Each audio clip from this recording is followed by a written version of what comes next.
It takes a little more than belief to execute goals like Al Spazzeri or young Mark. You've got to have courage, and you're going to need an abundance of courage. Annie Danaka tells us a beautiful story from Portland, Oregon. You're going to have a lot of people against you, some of the people that you thought were your friends and loved ones. And they're going to try and hold you back. And it's going to be sheer guts, courage that'll keep you going. Al did it, Mark did it, Annie Danaka did it, and so can you. Listen to this. Now, you've got to have courage tacked on the idea.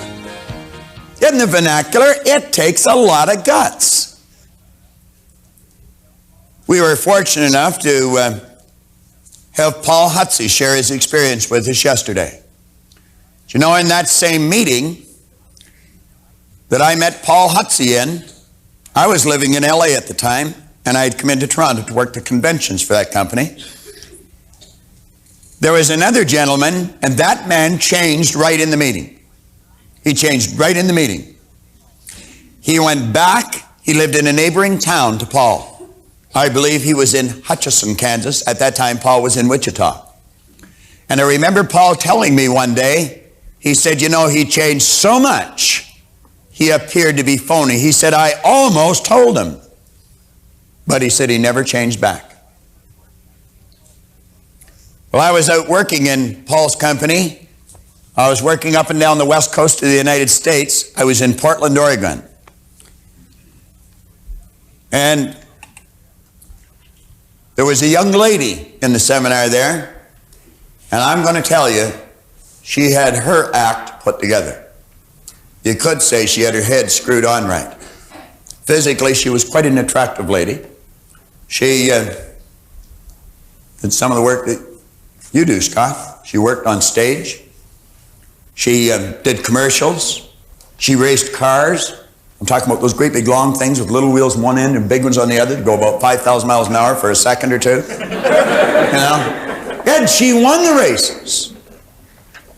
She was a salesperson in Paul's company, and she did very, very well. Her name was Annie Danaka. The following Christmas, Annie sent me a calendar. And on each month was a beautiful philosophical quotation, contained beautiful truths about life. Rather than write to her, I gave her a call and thanked her for it. One thing led to another, and we got around to the point of talking about something John was talking to young Mark about. He was saying some of your peers are going to attempt to knock you off course. Well, I would go so far to say, Mark, that many of your peers are going to attempt to knock you off course. As you go to execute this big idea, understand not only do you have to adapt to the new idea, but the people around you are going to have to adapt to your new idea if they're going to accept you in their life. And it's highly unlikely that they are going to adapt. You see, the people you've been associating up to now, they've been earning $18,000 a year, Al. And I would imagine some of those people probably have quit talking to you. Yeah, Marge's sitting there, his wife, saying, yeah, that's right. Yeah, they've quit talking to us. I experienced this. When my income took off, some people I thought were my friends quit talking to me. Of course, you're earning this money. What are you going to do with it? Well, I like spending it. My wife gets a bigger kick out of it than I do, but you buy a nice new car. They say, oh, you're a big shot now. And, of course, you probably want to live in a nice new home. What was the matter with the old one? Not good enough for you? You've got to be prepared for this, and you've got to develop mental strength, because I'm going to tell you, at first it hurts. It bothers you. They try and pull you back to where they are. Annie was telling me about a time she went down on a call for a play, and she went with a couple of her, what she thought were her girlfriends. She got the leading role in the play, and the friends didn't even get in the supporting cast. I have never been in a play, but my daughter has, and one that Scott was musical director of, and I watched them rehearse. I went over and I got to know the cast, and they work hard. They work long hours. This is before it ever goes on stage. I mean, they start early in the morning, they go late at night. They may do this for weeks on end. Then just to find you got to rewrite this section, you got to learn it all over again. New energy has to be put into it. It's tough, grueling work. There's no audience there to give you applause. There's nobody there but the director, the producer, the critique what you're doing and say, that's not good enough, do it again, you know, do it different, do it better. It can be a little disheartening. Opening night is a big night, big night. Now I know that intellectually, I don't really know it emotionally because I've never been in a play. But I watched them and they were excited. And of course afterwards there's a party for the cast. Because Colleen happened to be in this one, I was invited to the party and I was standing watching them and they were so enthused, they were excited. I mean, big deal. Well, opening night of Anne's play, her girlfriends didn't come out to support her. And that's usually a time, I know that one that I'm referring to was Scott, that Colleen was in. There were members of the cast where their families flew in from the United States. Yours did, as a matter of fact, Scott. I met his mother and his sister. In fact, I had breakfast with them after. They had flown in from Colorado. Another chap had his family flow in from Alberta.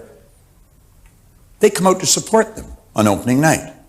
Well, these girls never even come out to support Anne, and it bothered her. It really bothered her. And she was talking to an old friend of her dad who has since passed away. His name was Hap.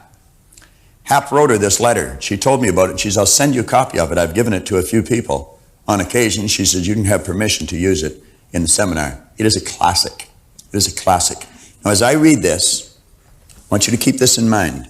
As you take that new idea and you make up your mind, you're going to go right to the goal. You're not going to be part of the 80%. You're going to be the 20%. And you want to remember this, Mark. Don't let those kids pull you down. They're on the wrong track. And you make up your mind, you're going to execute this regardless of what anybody says. Hap said, Dear Anne, once upon a time there was a fellow by the name of Al Cap who wrote a comic strip called Lil Abner. Many years ago he had some characters in the strip who lived in a town near Dogpatch. They were the town bums, the ne'er-do-wells, the failures whose whole aim in life was to pass judgment on others. Their criticism and ridicule became so vehement that in time the rest of the people in town became acutely conscious of it. The boys down at the stable, as they were called, because that's where they spent most of their time, soon set the social standards for the whole town. Nobody could do anything without their sanction. Because they lived within the structure of their crummy little world, they would laugh and point their finger at anyone and everyone who tried to be better than he was. As a result, the people feared the ridicule of the boys down at the stable so much so that they stopped trying. Soon everybody became bums and the whole town died. He said, in every social structure, Anne, whether it's family, town, country, or state, there are the boys down at the stable. They're the jealous ones. They're too scared to try something different, and they show their ignorance by laughing at those who do. Learn to recognize the man for what they are, and don't let them hurt you. It takes a certain amount of toughness in here to succeed. One has to rise above those who would tear you down so that they can laugh and say, I told you so. There's too many of us who love you and want you to make it, and I could put myself right at the top of the list. You aren't going to fall flat on your face as they would have you. You're going to do a superb job. Remember, this show is only one small step in the direction of greater things you will do, many of which are beyond your wildest dreams. One of the things I like about you best is that you always give it hell for try. The show will be a success because of you and others like you who try. There are only winners in the cast. The losers are gathered down at the stable, laughing and hoping for our failure. If we could dig down deep inside of them, I'm sure we'd find that they would like to win also, but they're too scared to try. And they attempt to cover up their own failures as human beings by laughing at others. In a sense, I'm sorry for them. Their guilt must make them very unhappy people. Much love and give them hell, Hap. What a letter. I wished I had known him. Now, I can relate to this very, very well because I spent half my life as one of the boys down at the stable. Then I was fortunate, like that elderly couple, I had somebody knock on my door and show me how to turn in a bigger bulb, illuminate my life to a greater degree. And I experienced people like this. You see, what I did was I relate back, how did I react to these people? I reacted the same way. And I had to recognize, yeah, I was jealous. I was jealous. I was cynical. And I would point my finger and laugh at anybody who tried to be better. You'd never find me in one of these at that time. Now, this idea and expectation that John was referring to, I have come to the conclusion that as you study the laws of your being, that giving and receiving is one of the laws. It's the action-reaction where John was using a little dynaswing. And I found out as you give, you learn how to receive. And the more you give, the more you receive. And that's just the way it works. And as you get that law firmly planted in your mind, and you really understand the significance behind this power, then it becomes simple and in fact natural to expect good things. Because you know how it works. You expect your car to run when you turn the key. And if it doesn't, you know there's a little problem. And if there's a signal comes to you that there's a problem, let's say a red light goes on in the dash, you don't take a screwdriver and knock the red light out of the dash and keep driving. That's a signal telling you there's something wrong. You correct what's wrong. If we see a signal on our results, there's got to be a correction made in here. Let's go inside, get under the hood. As I mentioned a moment ago, we were fortunate enough to have Paul here yesterday. I'm going to ask Paul to come back down here. Now,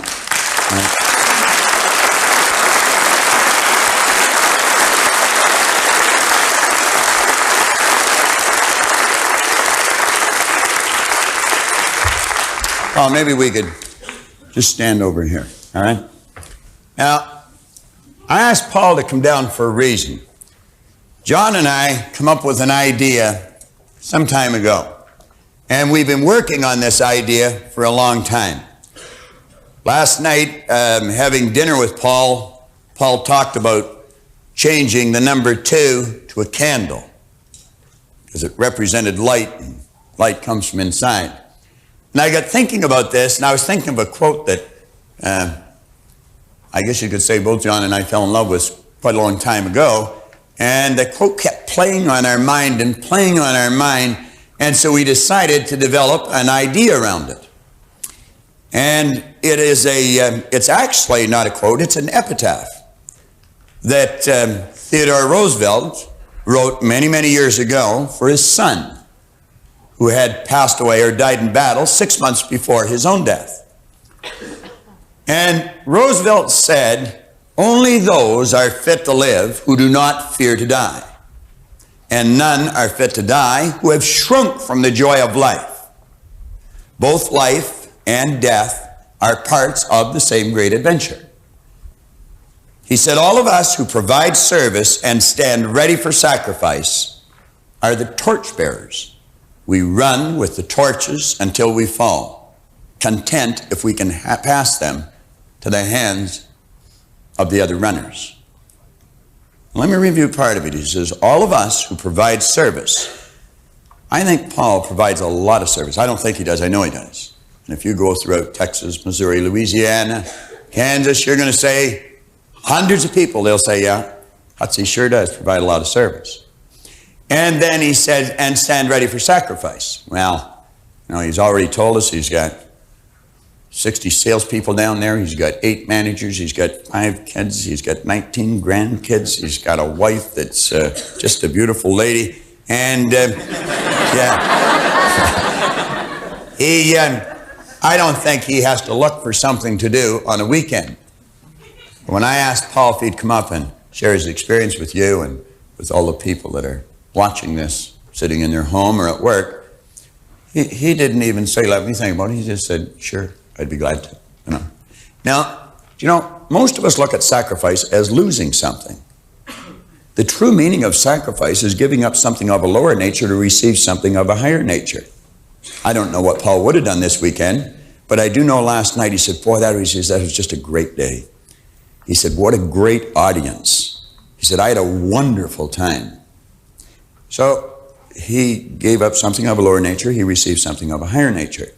Now, John and I had an idea some time ago, And we had someone design and make a little pin out of gold.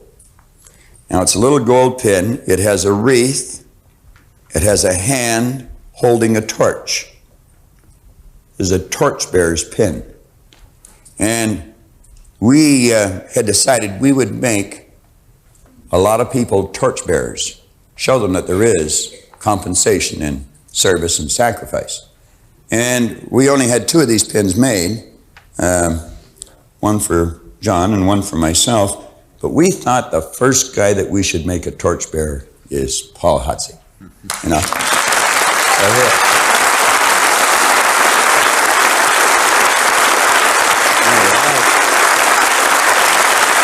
Thanks, Bob.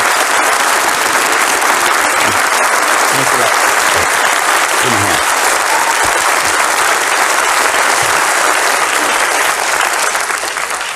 This is the only one we got left. So, Isn't that nice?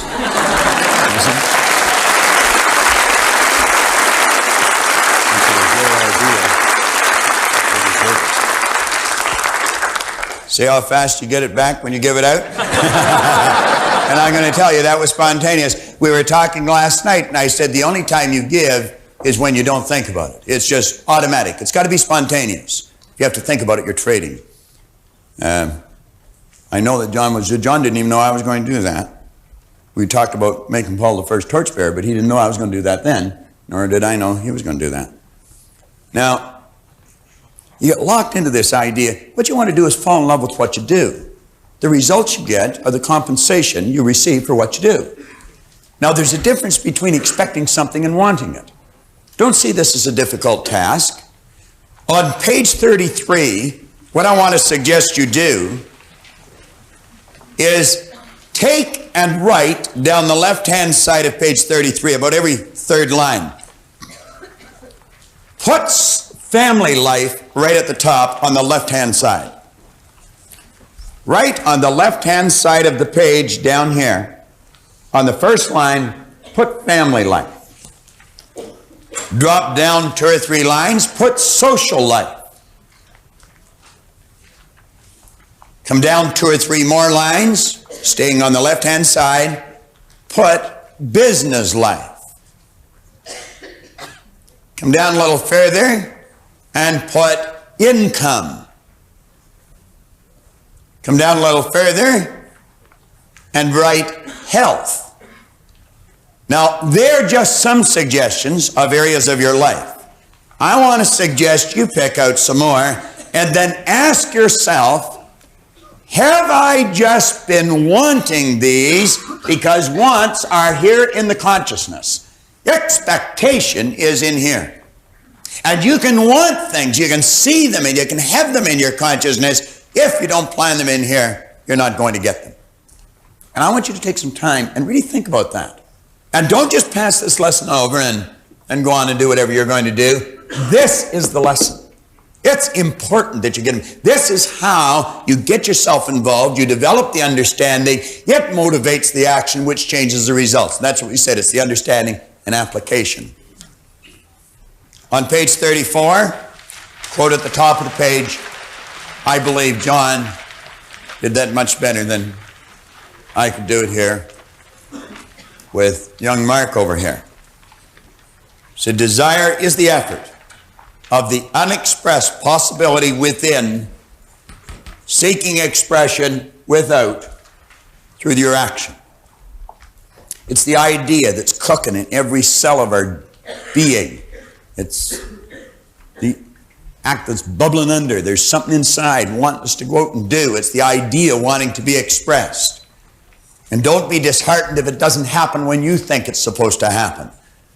John mentioned yesterday there's a season for sowing and there's a season for reaping, but you never do both in the same season. When you plant the seed, understand that the idea is a non-physical seed, but it's every bit the same as a physical seed that you plant in the ground.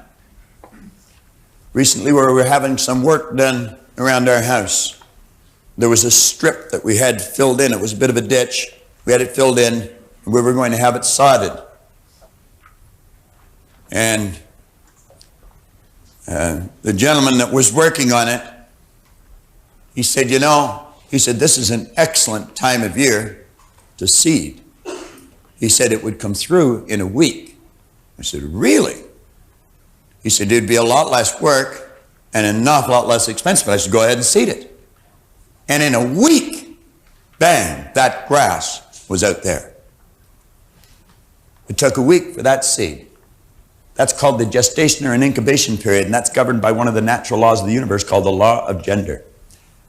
All seeds have a gestation or an incubation period. I believe the seed for a baby is about 280 days. I've never seen a man coming home after a young lady's gone to the doctor and she come home and she says, darling, blessed event's going to take place. 90 days later he comes home and he says, well, where is it? Oh, it isn't going to work. No. It's like James Allen said, we wait as one who understands. When spirit rises and commands, God is ready to obey. There's a gestation period. You plant a seed for a carrot. I understand it takes 70 days. We have gained a conscious understanding of what the gestation period is for almost all physical seeds. But remember yesterday we were talking about the water and the steam and the ether, and we were talking about the only difference between the physical and the non-physical is in density or amplitude of vibration. It's exactly the same. Well, keep in mind that an idea is exactly the same as the physical seed. It's exactly the same, only appears different to one of these things we call our sensory factor. But it's exactly the same, and it's governed by exactly the same law. The non-physical world and the physical world is all governed by the same law because it's the same world. It's the opposite side of the same thing. But you cannot see that with your sensory factors. You've got to see it with an inner eye of understanding. On page 34, we say, in other words, your idea, your dream, or goal can only be desired once it has been properly planted in this creative universal intelligence. And we suggested how you do that. You do that through constant spaced repetition, and you do it in a totally relaxed state. I don't think you write very good music, Scott, when you're uptight and things are bothering you and you got real pressing problems. You see, tension tires, relaxation rests and renews. Relaxation opens the chakras and lets the power flow freely through you. And that's really what you are as a channel. Use your relaxation, your visualization tape.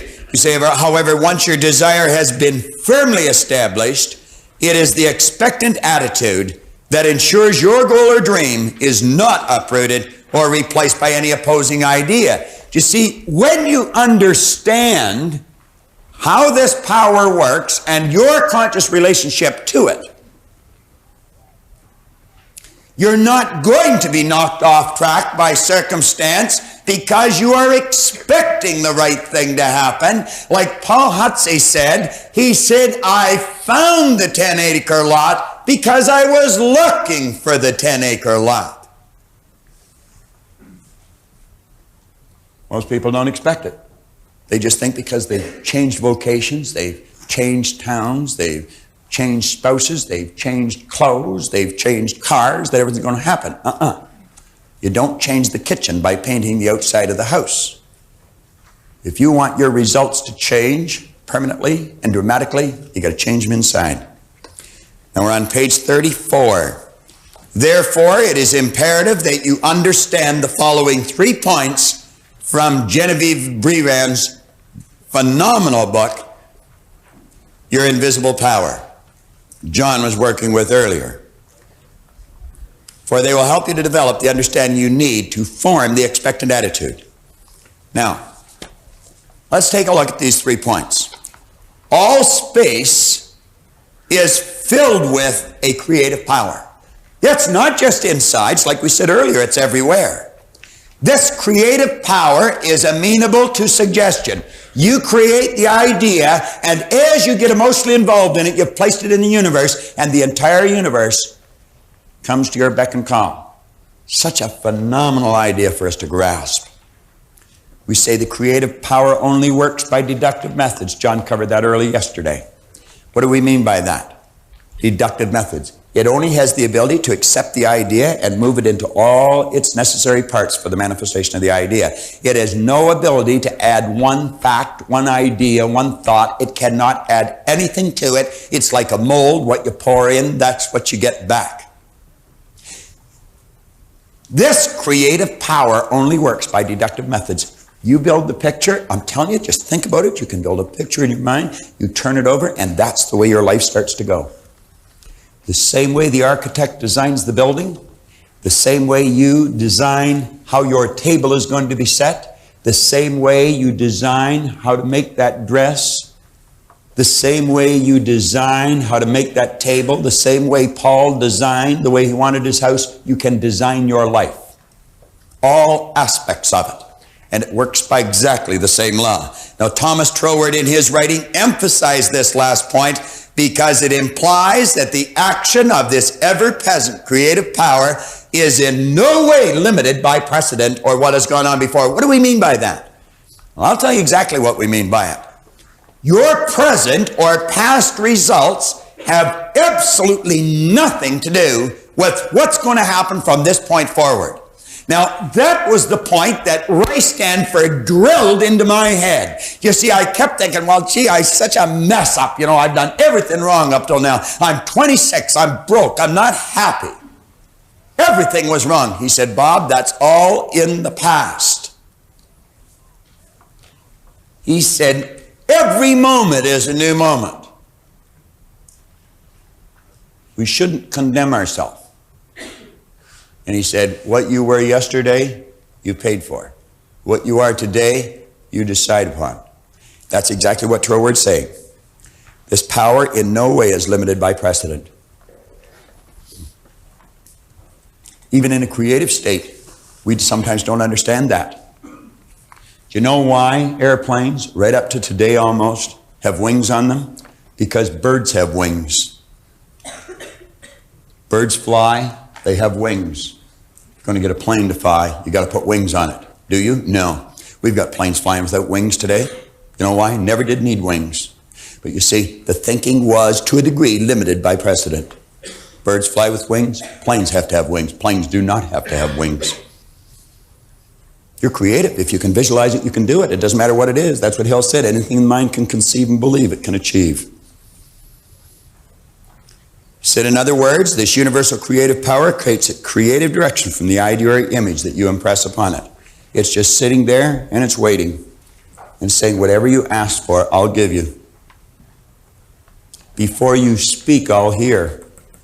Now, is that just a nice little piece of scripture? Before you speak, I'll hear. Well, let's analyze it from a logical point of view. What precedes the spoken word, the thought? What's the thought set up? It sets up the vibration. What is this work by? By vibration, movement. See, one of the laws of the universe is vibration. Everything vibrates, nothing rests. Everything from the electron to the universe is in a state of movement. Before you speak, I'll hear. Sound of God evolves around the law of vibration. I don't know if the book you've got has nothing on the next page, but my page is blank. If you want to take and number the next page, both sides of the next page, would you take and number that?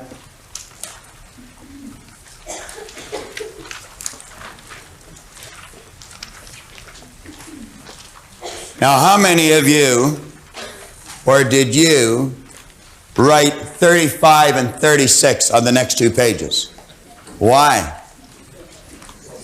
Why'd you do that?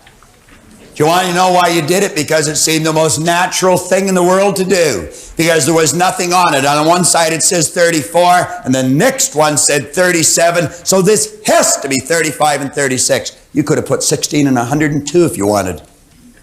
There was nothing on the page. Nothing. And you know that's exactly the way your life is every day? Blank. Nothing there. Put on it anything you want. You don't have to let what's on the previous page determine. You don't have to let what somebody tells you is coming determine. You can put anything on it you want. You got a clear sheet. You have right now, Mark has, I have, John has. Every one of us has. Now, grasp that. We can start over right now, build the image. You see, L did that. He said, I'm not going to work for $18,000 anymore. I am not going to be average anymore. I understand. When he went through the seminar, he started to grasp this. I understand there's something special about me.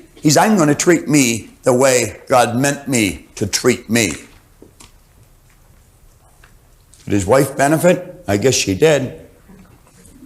Did his daughter benefit? I guess she did. Did his manager benefit? I guess he did. And you want to know who else benefited? A whole pile of people that he helped move into the home of their dream. Did he provide service? Yeah, he did. Did he sacrifice? Sure. He was out lots of evenings when he could have been home. Think about it. Think about it. Up at the top of page 37, we say, once you fully understand this great truth, the character with which this sensitive reproductive power is invested will become the most important consideration for you.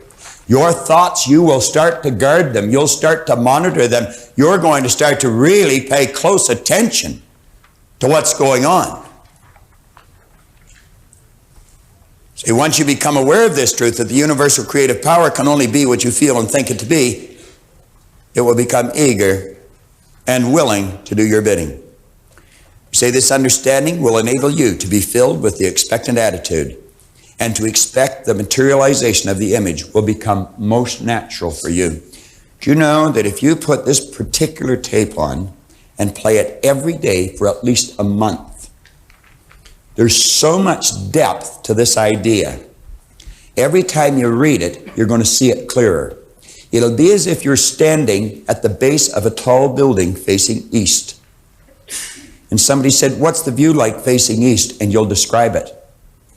But then you go in and you raise your consciousness, you move up to the third floor and you go to the east wall and you look through the window. The view is different. You're still facing east, but it's different. And then you go and you raise your consciousness and you go up to the 10th floor and you go to the east wall and you look, but it's different. It's much more beautiful. And ultimately, if you'll keep listening to this and watching it and thinking it and relating it to your own life, you're going to work your way to the roof. And you'll see as far as your eyes can take you. It's like Paul told me one time. He said, go as far as you can see. When you get there, you'll see how to go further. Troward said, if you think your thought's powerful, it's powerful. Let's stroke from our vocabulary those three words, it's just me. It's just me. It's just me. Should never be just. Something absolutely phenomenal. When you're talking about you could speak in superlatives all day long and you're going to fall short of describing the dynamics of you. Talk about something special. You're sure special, believe me. I know I'm special. I think I'm a nice person. And you know something? It's because I know that and think that I attract nice people into my life. I've got some phenomenal friends.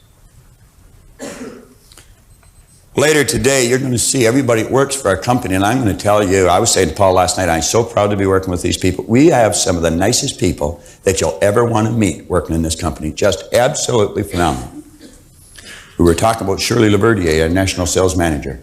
And I was saying last night at dinner, I said, you know something? I have never heard that woman complain. I've never heard her say anything negative. Physically, she's not very big, but I'm going to tell you, she's got a rod of steel right down her back. She's the toughest little lady I've ever met in my life, and smart. I was saying to Paul, we were with Gina and Randy, and I said, you know something? I said, they work at this company as if it's theirs. On the way home, I thought, maybe they got a picture in their mind. But anyway.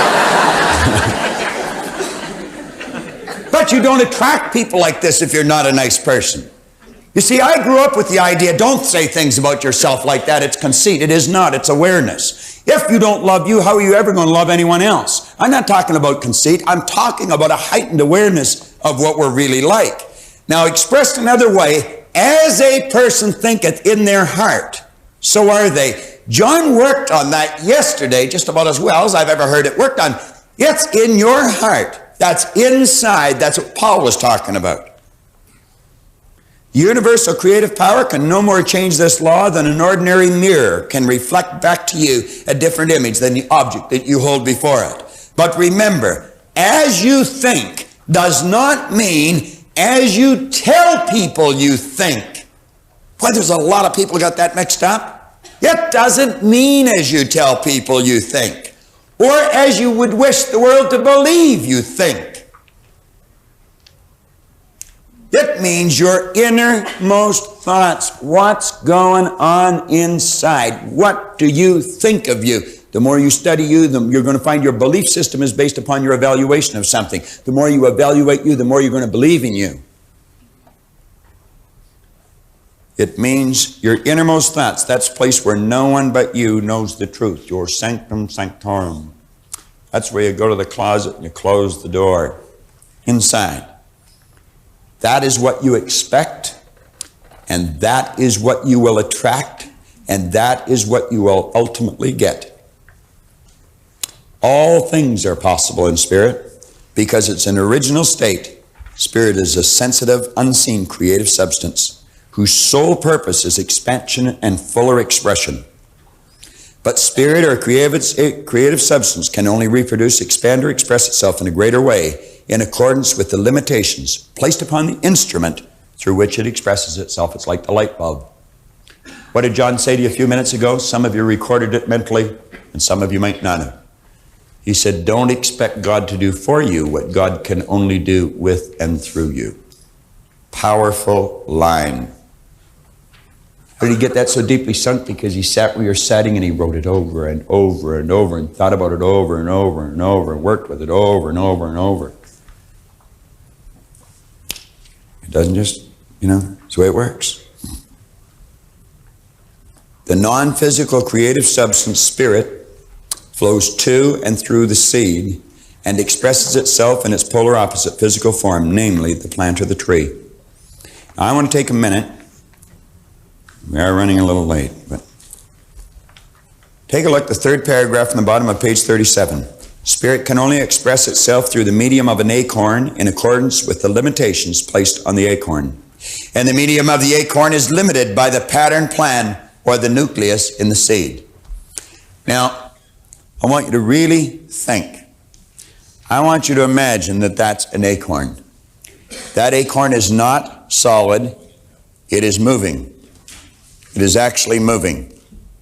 That acorn is a mass of energy in a high speed of vibration. And at the present time, that acorn would be disintegrating because it can only do one of two things, create or disintegrate. It's disintegrating because it's not in an environment that's conducive to its unfoldment. Why do you think I suggested to Brian to get in with the big hitters? Dr. Livingston proved that from Harvard back in the 60s. He took a person that wasn't doing well and he placed that person with people that were doing very well, and that person's productivity went up. Get into the right environment. That acorn, if we took the acorn and we planted it, let's say that's the acorn, and we plant the acorn below the earth's surface.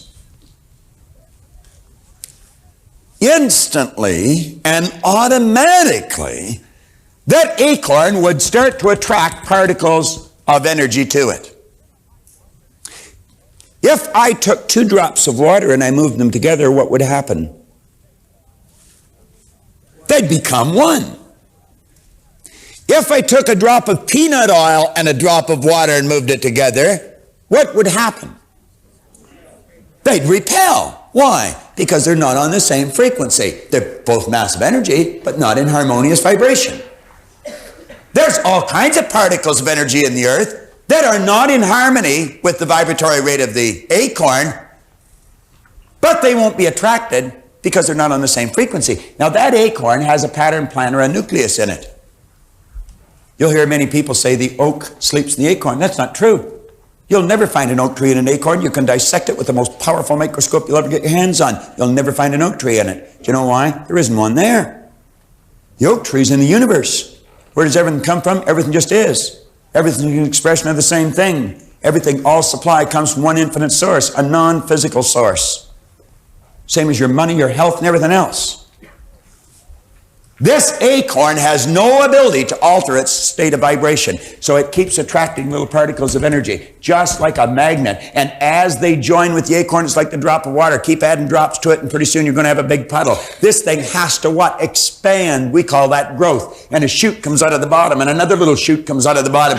Pretty soon a shoot comes out of the top, and it bursts through the earth into the atmosphere. And from the atmosphere, particles of energy, unseen to the physical senses, but not unseen to this power, and it's attracted, and that thing starts to grow, and pretty soon it has roots, and it has a trunk, and bark, and branches, and twigs, and leaves, and it has the whole thing. Do you know why? It cannot change its state of vibration. It's locked in. That's why an acorn can only grow into an oak tree. Carrot and seed can only grow into a carrot. Want to know what makes us unique? We can grow into anything we choose because we build the idea. It becomes the nucleus. It controls our vibration, and that dictates what we attract to us. You know what our problem is? We're growing into an oak tree one day, a carrot the next, a maple tree the following day. And you know why we do that? Because we don't see what we think with our limited awareness is coming to us on time. We want the leaves before we even get the roots. Won't work. Never has, never will. Get locked into your idea and stay in that vibration regardless of what's happening. I've often said you'd have to put a great big bullet right through here to get me to stop doing what I'm doing. I don't want to do anything else. I made up my mind a long time ago. This is what I was going to do, and I was going to work at getting better at it every day. Lock into something. Find something you love to do and dedicate your life to it.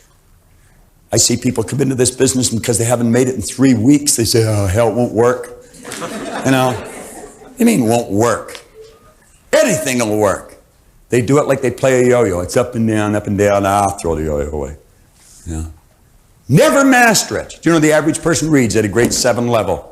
We learn to read by the time we're in grade 7 and never improve upon the skill. Very few people ever master anything. I want to suggest that through the repetition of listening and looking and watching this, you're going to master whatever you love to do. Go and do it. Get the courage to step out and do it. On page 38, Genevieve B. Rand said, when your understanding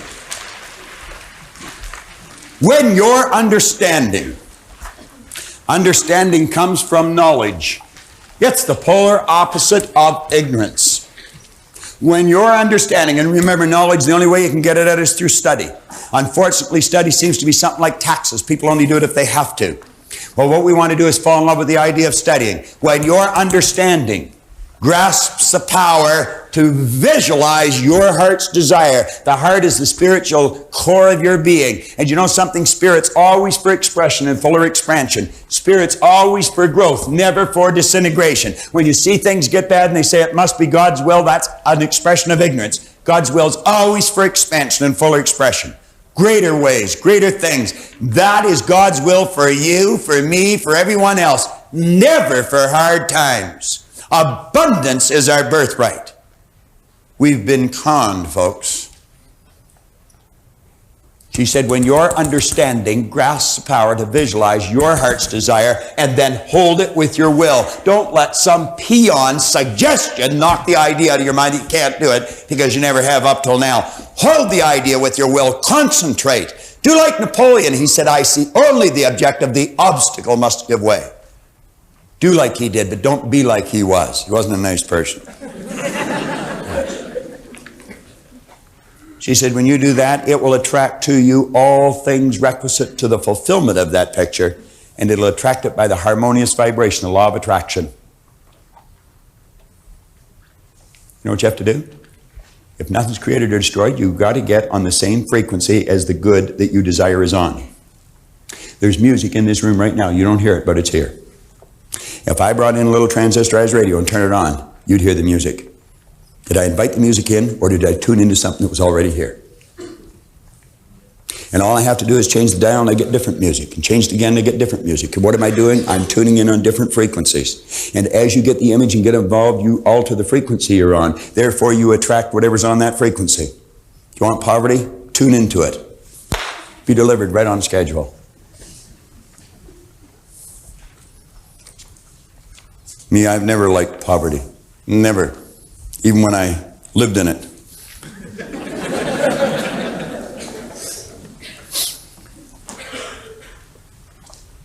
Now, the rest of page 38 is pretty, well, self-explanatory.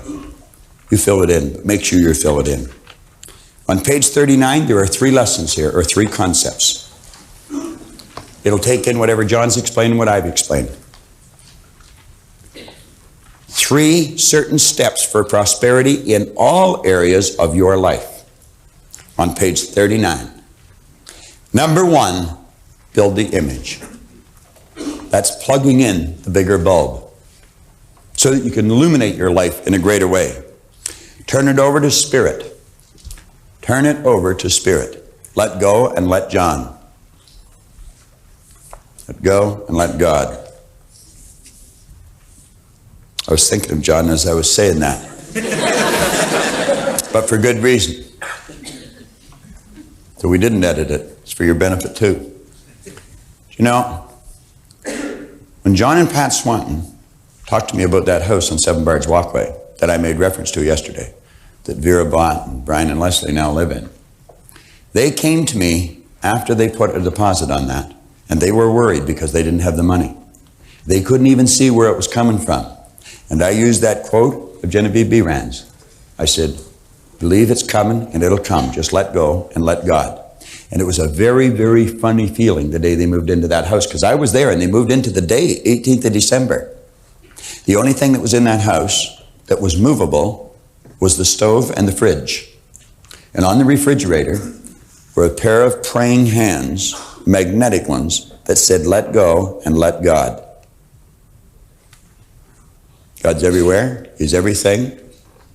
We'll work through you. We'll give you whatever you want. But you've got to ask for it.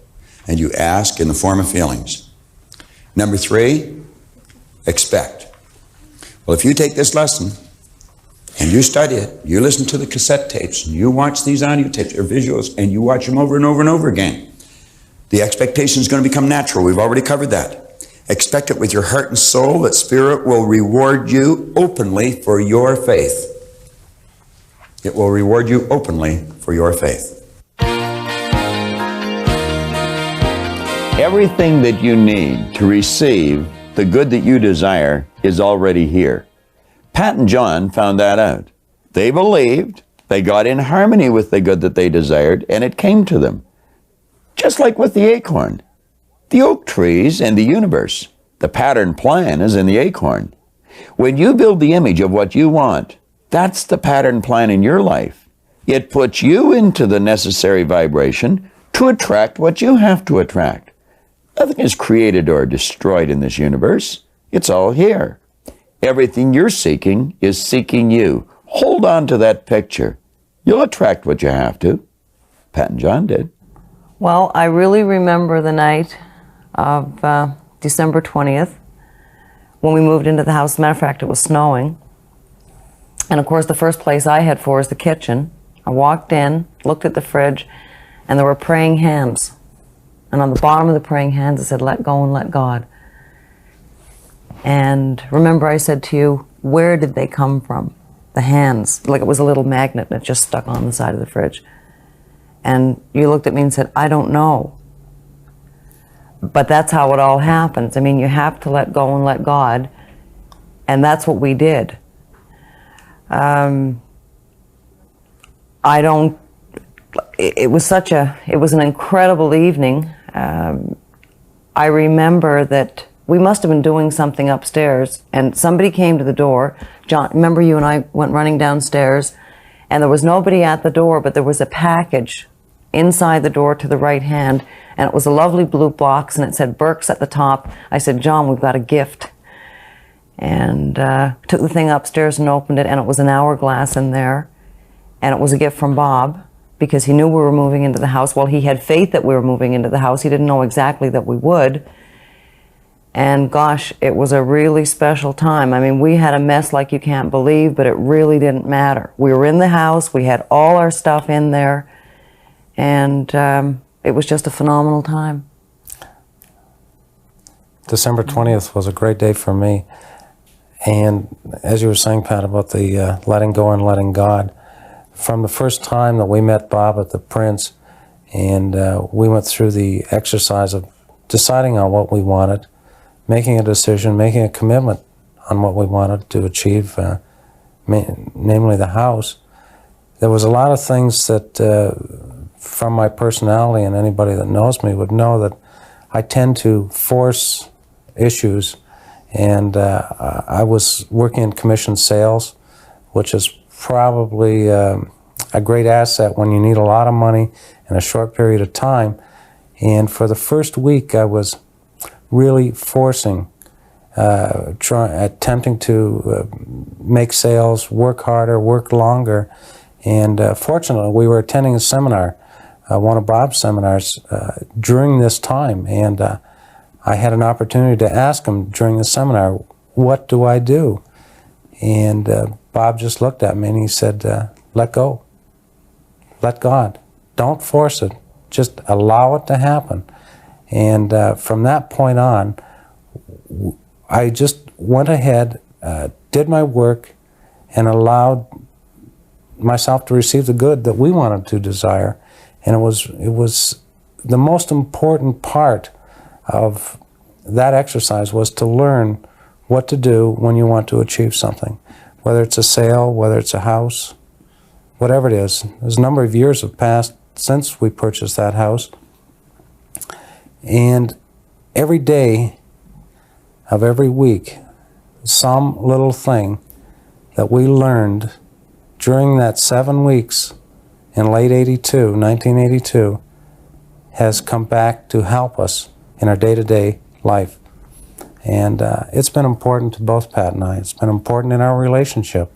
It's been important in building our financial stability that we have today. We feel that what we've learned has helped us achieve everything that we have now. And we had to let go and let God to achieve that.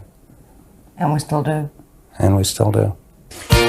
Now, we've covered this concept of expectation and expecting abundance.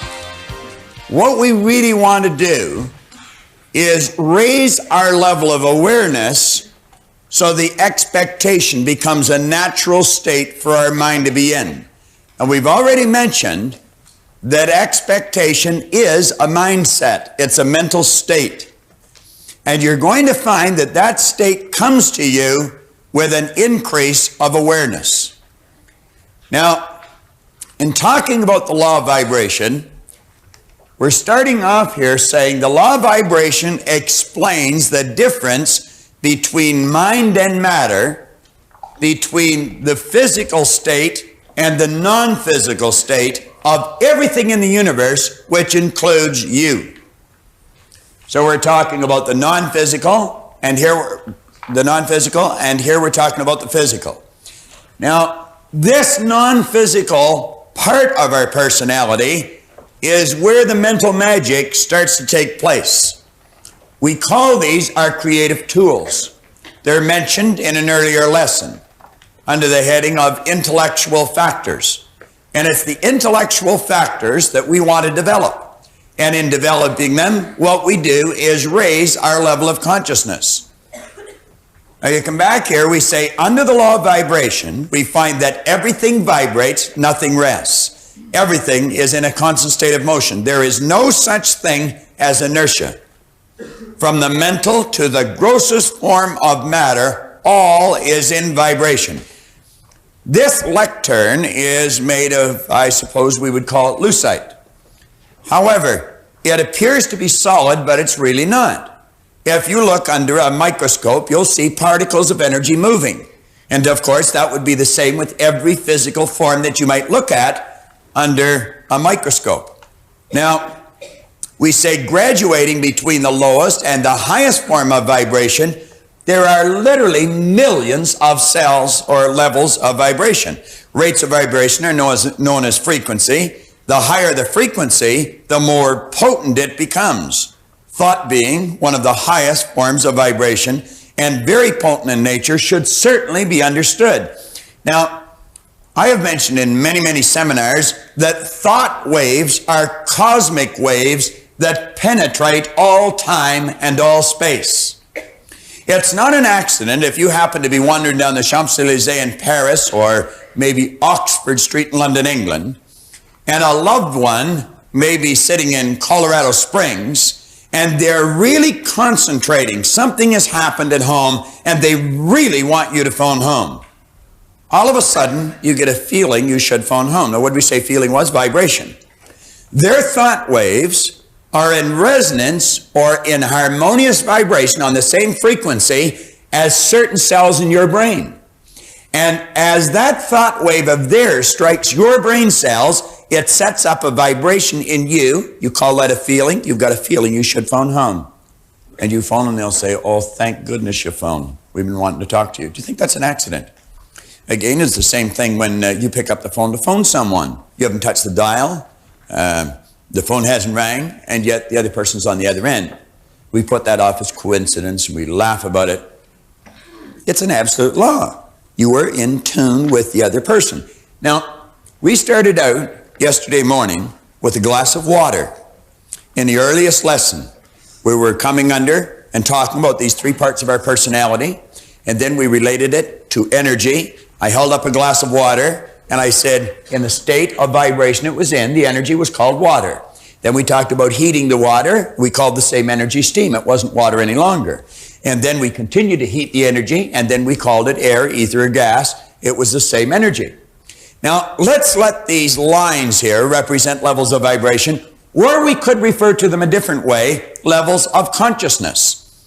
Now, we're going to take this bottom line and make it a little heavier. We'll put a couple of arrows on it. And then we will write the word self. Now, I would suggest that in your exercise book, on the opposite page to the law of vibration and attraction, that you make a drawing like this. Now, underneath, we'll write the word simple.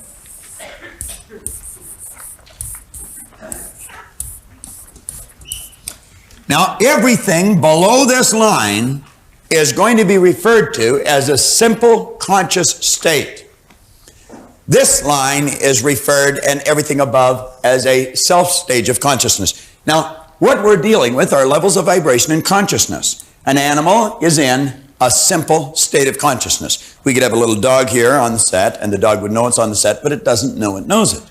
A dog operates, as you and I do, with sensory factors, and they are to help the person communicate with their outside world, but they're not operating with any intellectual factors. They operate with instinct, which is perfect. So the dog knows and yet knows not. It's able through its sensory factors to look at its outside world, but not able to look at its inner world. You and I have the creative ability of looking at our inner world, and we're in what we call a self-conscious state. We are aware of our objective as well as our subjective world. Now, there are many varying degrees of consciousness until you reach the higher state, which is called divine or cosmic. Use whatever word you choose. It's divine or cosmic consciousness. All religions that have maintained their balance over any period of time are founded on the premise that we will one day be one with our Maker. We will reach this higher or divine conscious state. We will be aware of our oneness with this power. Now, you're going to find individuals who have a very low level of consciousness. They're way down here. Therefore, they have a very low level of what we call awareness. Now, the awareness dictates how that person lives. Whenever I mention this, I think of the first time I had an occasion to go down to the Loop or downtown Chicago. I was living in Glenview, and I went down the Edens Expressway, and as I was going along Michigan Avenue, I saw people laying right in the gutter. They were absolutely filthy. Now, these people were virtually living in an animalistic state, almost. And you would say, well, they're stupid. No, they're not stupid. Some of these people have degrees. Some may have a doctorate's degree or an MBA. What they have is a low level of consciousness. They could have a highly developed intellect, know a lot here, but still in a low vibration. They're not living there because they want to. They're living there because they do not know. They are not aware of how to change it. You will find then individuals, some are up in years, some are fairly young, that have a very high level of consciousness. They're not way down here with their consciousness. They have a very high level of consciousness, and they have a very, very high level of awareness. Now, these people have a phenomenal vibration. Their energy, you feel so good around them. There's something about them that you're attracted to. You're not quite sure what it is. You see, you couldn't articulate on it because it's vibration. You very rarely see these people upset. You very rarely see them excited or depressed. They have learned how to maintain a magnificent balance. Everything they do, they seem to do very, very well. They're very creative. They know how to get results. They know how to stay on track and not let the suggestions that are coming from their outside world knock them off track. Now, you and I live somewhere between here, and yet know not where. Now, let's suppose a person is on this level of consciousness. The only thing that person could attract is what's on that level or on that frequency. Consciousness, vibration, frequencies, we're talking about the same thing. If a person is earning, let's say, $25,000 a year, they're not earning 25 because they want 25. They're earning 25 because they are not aware of how to earn 50. If a person's suffering with headaches, they're not suffering with headaches because they want headaches. They're suffering from headaches because they're not aware of how to eliminate the headaches. If a person is alone and lonely, they're not alone and lonely because they want to be. They're alone and lonely because they're not aware of how to change it. Now, what you and I are really seeking is a higher level of awareness. And you know, that's what we're gaining as we're studying this material. The more often you watch this, the more you're raising your level of consciousness. Now, what you're really doing is raising your level of awareness. And we're going to get to the point where we're very, very tuned in. We say the law of vibration could be explained in many ways for various purposes. In this seminar, it is our intention to confine it to thoughts, an effort to improve the quality of our life. Now, I'm just going to touch on the first couple of pages, and then John's going to come up and tie this in on this board to goals. Because that's what we really want to know. We want to know, how does reaching the goal and the awareness of vibration, how do they connect? Where's the connection there? Well, the more we understand this, the more we'll understand what I'm saying here, because everything vibrates. So what we want to do is get into harmonious vibration with whatever good we desire. We say here on the bottom of page 41, third paragraph in the bottom, for you to grasp a clear understanding of how you can actually take dominion over your results, to understand how and why thoughts and things come into your life as they do, you must go back to this basic premise which we started with in the very first lesson, where I held the glass of water and talked about the energy. We called it water, we called it steam, we called it air, ether, or gas. It was the same energy, it was just altering its level of vibration. Now we say energy is neither created nor destroyed. All science and all theology have taught us that for, let's say, for the past 6,000 years at least in recorded history. Now, everything is merely in a constant state of vibration, being manifest in all varying degrees of vibration. We have the ability to alter the vibratory rate of anything. I could take and alter the vibratory rate of this lectern. Call it lucite. I could turn it into air, ether, or gas. I did that yesterday with a dollar bill. Just 1 minute it was paper, boom, the next minute it was air. I had the choice. I had the ability to do that because I'm a creative being. I do have dominion over. Well, now we know that with simple little things. Let's use it for higher things. We say with free will and the other many mental factors we possess in our marvelous mind, you have the co-creative ability to cause vibratory change to take place as you choose. If I'm not feeling good, negative vibration, I can switch the idea in my mind. All of a sudden I'm feeling good, positive vibration. How's that controlled? It's controlled by the various ideas that I will choose to entertain from time to time, build here and plant here. Because whatever goes in here dictates the vibration my mind body is in. And we must understand mind body are one and the same, not two. Not two. Now with free will, reason is one intellectual factor, will is another intellectual factor. Reason gives us freedom, and the will gives us the ability to lock into an idea and control our vibration. And stay in the vibration we must be in to attract something that's already here. It's like the way to fly the airplane was already here. We say the lack of ability to exercise this tremendous power for good is caused by ignorance. Now remember I put knowledge over here, and I said through study you develop understanding. Let's look at the polar opposite. Through ignorance, a person gets into a state called worry or doubt. They don't have the understanding of how to change vibration. They don't have the understanding of how to control what's going on the inside by blocking out what's going on the outside. Now, if a person is in this psychic state, that's called a mental disease, they're worried. They think they're not going to get what they need to look after what they say they have to look after. That worry, when it's impressed and changed into an emotional state, it then turns into something that's more commonly referred to as fear. That fear energy has to be expressed through the only instrument it can be expressed through, the physical body. Instantly and automatically, the body moves into a vibration more commonly known as anxiety. Now, the anxiety we usually treat with Valium.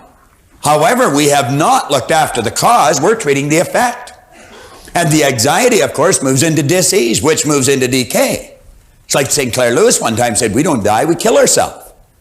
What's the polar opposite to this? Well, with an understanding of this law, of this expectant concept that we've discussed, with what John's going to tie in here now to our goals, you never have to worry about whether you're going to reach your goal. Through the repetition of hearing and studying and watching and learning this information, you'll never fear whether you're going to get there. Because you see, understanding gives us the ability, if we cannot see the positive circumstance on the outside, we can build it on the inside. That's why Napoleon said, circumstance, hell, I make them. George Bernard Shaw said, people are always blaming circumstance for what they are. He said, I don't believe in circumstance.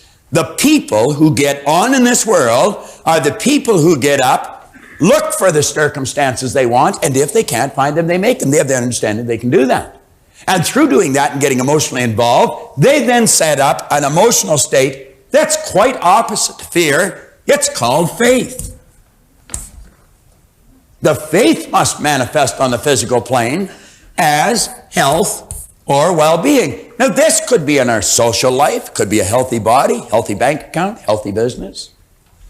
Name it and claim it. So you can see, it really makes a lot of sense to know how to take control of this. We say, let there be light. And there was light. Let there be light. You'll never force light. Light is consciousness. Force negates. Force only works in the physical plane of life. On the mental plane, you have to let it happen. You just let it flow into your consciousness. Flip over to page 42. Page is self-explanatory. I've been talking all the way along. I talked about the importance of environment. We were using Nino's office as an example. It's got a lot of heavy hitters in there, big producers, positive people, people with high expectation, with real worthy goals. I introduced Grant Sylvester yesterday, and I do a lot of work with their company. They got a big company. It's an effective company. That company started 4 years ago with financial planning centers. They have about 90 centers now across Canada. The first center started about 4 years ago in Moncton, New Brunswick. Don McKay and Fern Robichaud started that center. Most people would expect to maybe earn a profit in the first 2 or 3 years. They think that was pretty good. These two men earned $250,000 the first year in business in Moncton, New Brunswick. Now, Moncton is not the economic capital of the world. How did they do it? It doesn't matter where you are outside. It's like Paul said, it's where you are inside. Don McKay and Fern Robichaud expect the best. Grant Sylvester and the executives in that company expect to attract people that want to open businesses, and they attract them. And the people are very successful. This page, 42, focuses on that. It talks about the positive and the negative personalities. We made reference yesterday to Raymond Aaron's Millionaires Club. He has attracted a group of people. Every one of them want to learn to be a millionaire. He's a pretty good guy to teach them. The guy's a millionaire. How do you become a millionaire? Same way you can become, or same way any of his people. Right thinking, right ideas. He has the ideas. You want to get them? Go to him. Does he give them to you for nothing? No. Servant's worth is higher. But it works. Why? Environment again. You're in tune. You're mixing with the right people. Now, if you're a negative person, in other words, you're choosing negative ideas, you're worrying, fear, and anxiety, you know the only thing you can attract? The people that are vibrating on that frequency. You're going to attract other negative people. Misery loves company. That just isn't a cute saying. Birds of a feather flock together. Now, if you're a heavy hitter, understand this. Eagles don't flock. Sparrows do. Big difference. And the heavy hitters, they're all attracted to each other. They go to the same clubs. They take the same kind of vacations. They drive the same kind of cars. They live in the same neighborhoods. Now, if you're not one, how do you become one? Mix with them. You choose your environment. That's exactly what I did. 27 years ago, I was sitting in a bar here in Toronto. That's where I used to spend most of my time and all my money that I could beg, borrow, and steal. I very rarely earned very much in those days. One day I picked up a glass and I looked at it and I looked around and I thought, they're all bums in here. They were. Then I thought, geez, I must be a bum too because I'm always here. I'm one of them. They're one of me. You know what I said? I put the glass down. I said, I'm never coming back as long as I live. And I never have. I never have. And strange thing, none of them have phoned to see how I am. That's almost 30 years ago. They never missed me, did they, Mark? Never did. No, they don't even know I'm gone. On page 43, we're talking about our connecting links. Slowly but deliberately see with your inner eye of understanding how you connect with the good that you desire. We say two objects whose electromagnetic fields are the same, have the same frequency, therefore they are in resonance, in harmony, or have a rapport. When two objects are in resonance, or well within the same sphere of relative motion of each other, vibration can be transmitted from one to the other through the medium of the electron. Resonance is concerned with the electromagnetic field surrounding the objects. We find that a globe on a chandelier will vibrate in resonance with a certain key on the piano, yet it will not vibrate to any other key on the piano, just the one. Music is vibration, I think, isn't it, Scott? That's what it is. Why do you think music will make you feel so good sometimes? Why do you think music will get you jumpy and make you want to dance, you know? Why? Vibration. Affects cells in your brain, puts you in a new vibration. You want to act differently. There's some radio stations that you enjoy. They're in harmony with the way you think. There's some that drive you crazy. They're not in harmony with the way you think. But there's a market for them all. We say all electrical, on page 43, around the middle of the page, all electromagnetic waves or quantums have their rate of frequency, which means the number of changes in direction per second. The electric wave spectrum is in a scale of vibration and is divided into regions. One must remember that these regions are not actual divisions, but merely arbitrary spaces covering frequencies that manifest in our senses in different ways. Each region blending into both the one above and the one below, like we said, like the colors of a rainbow. Now we say the earth and universe are all but degrees in one scale and are in their basic nature the same. The difference be solely a matter of degree or vibration. All manifests of the same energy. Do you know that when you grasp this idea, all of your prejudices will disappear. It'll disappear. just like the negative consciousness we're going to show you in the next lesson. They'll disappear. And you know why they'll disappear? Because of understanding. It's the removing of ignorance. Now read this last paragraph carefully. When the world understands this truth, that everything is an expression of the same thing, we will see that all people are the same.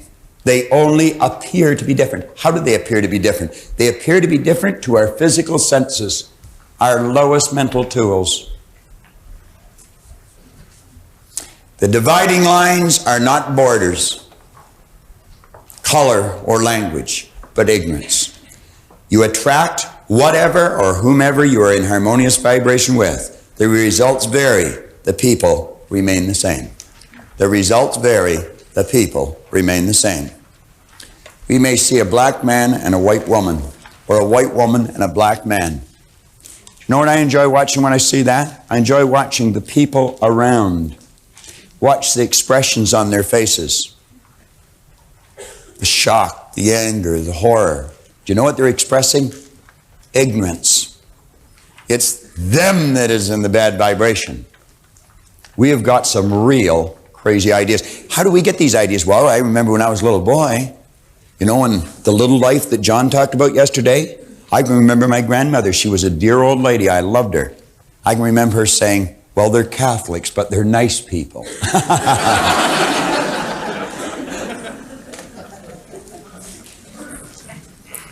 On page 44, we say everything is an expression of the same thing. Now, we're repeating ourselves just different ways. But I want you to take time and read these paragraphs carefully.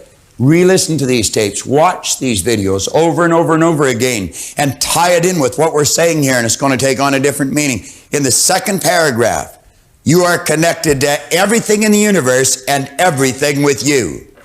Whether you can see it with the naked eye or not is unimportant. The only difference between one thing and another is in density or amplitude of vibration. That is the only difference. When you choose certain thoughts, brain cells are affected. They vibrate and send off electric waves.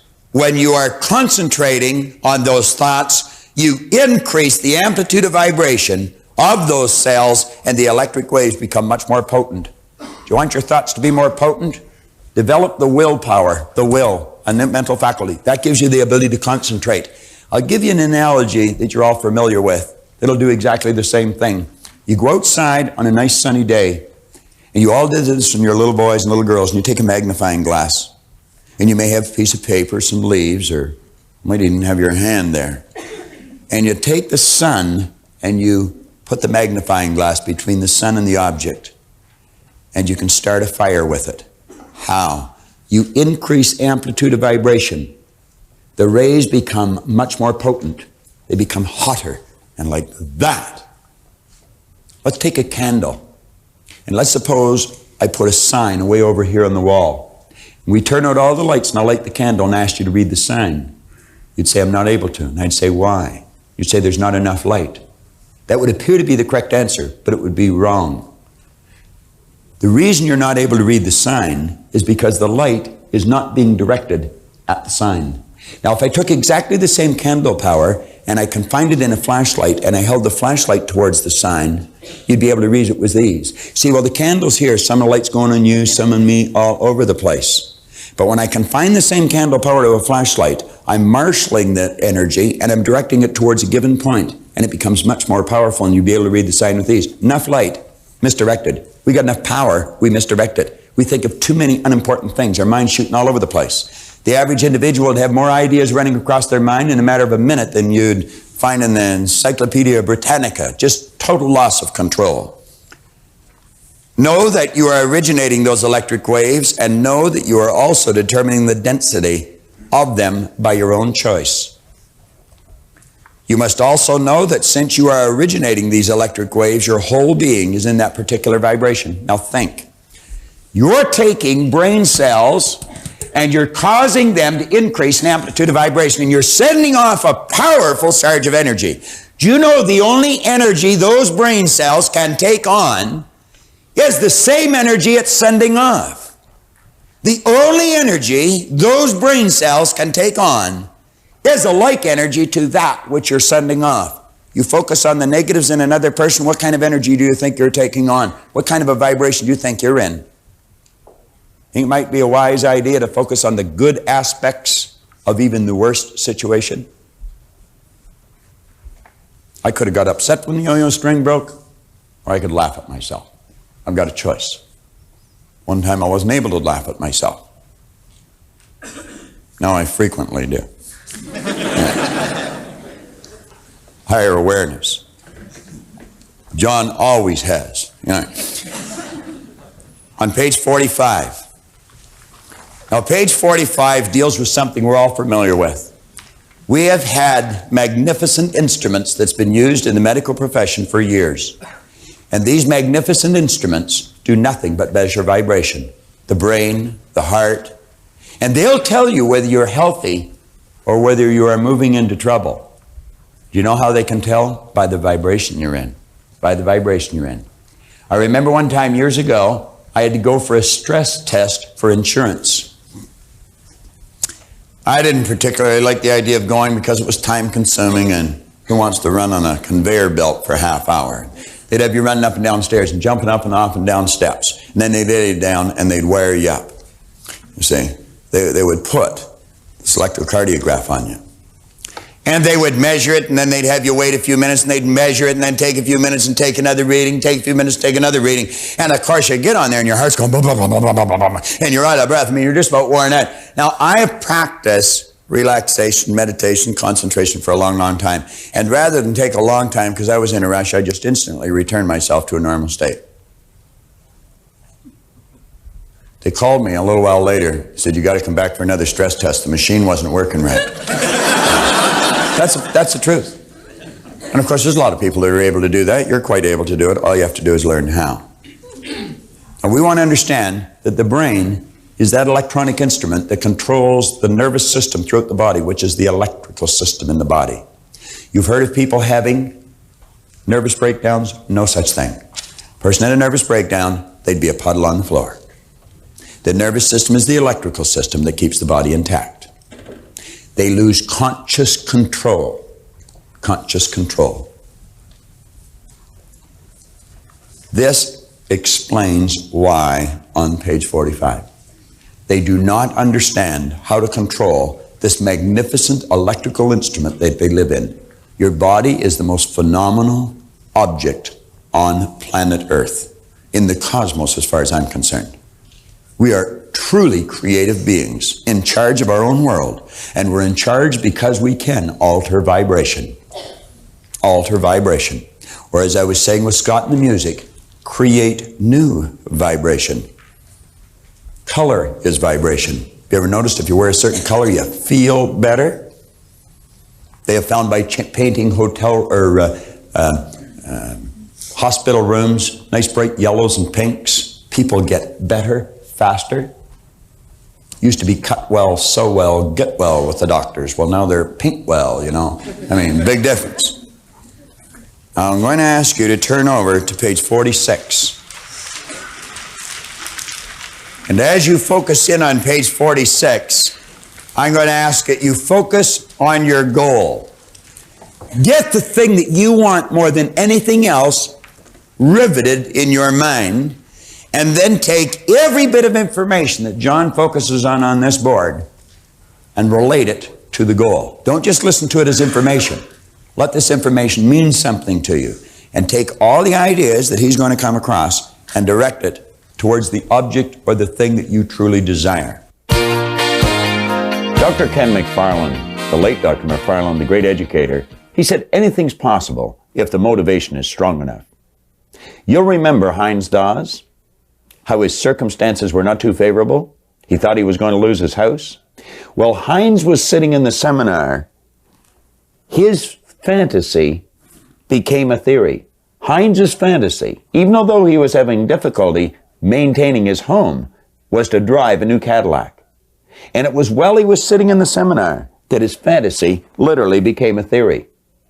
Heinz took that theory and turned it into a fact in a short 21-day period. I got my Cadillac in 22 days after I made that promise to myself. There were certain things that Bob suggested we went to one of the dealers in Toronto and got half a dozen brochures. I cut out the page of the car which I wanted, which was a Coupe de Ville. I had one stuck in the bathroom, one in the dash of my old car, one in the kitchen, one in my attaché case, one in the office, and one directly on the ceiling in our bedroom. You went and sat in it. Eh? You went and sat in it too. Yes, that was one of the other things. Try to get the senses involved as much as you can. So Bob suggested that sit behind the car and pretend it's yours. Smell the leather. Have the air conditioning blow on you, listen to the stereo. We got the senses involved, and this friend of mine took a picture of me in this car. I still have the picture. I also carried a little goal card with me that Bob suggested, so that every time I put my hands in my pocket, that mental picture was being recreated. I had never written so much business in such a short period of time, ever. And at that time, I was in the business about 15 years. Many of the suggestions we make in the seminar may seem immature, they may seem childish. Heinz Dawes was a mature human being. He had been an insurance agent for 15 years, but he took the suggestions that we gave and he followed through on them. He literally got a photograph of himself sitting in an automobile. Now that photograph had a real impact on Heinz's brain and ultimately on his mind, and he accomplished that goal in a relatively short period of time. Right on the first page of your action planner, we recommend that you take a photograph of yourself and place it in this square. There's a photograph of yourself, there's a suggestion that you're born rich. You're a prosperous person. Now what we want to suggest is that you get a photograph of yourself with your goal. It might be a new home.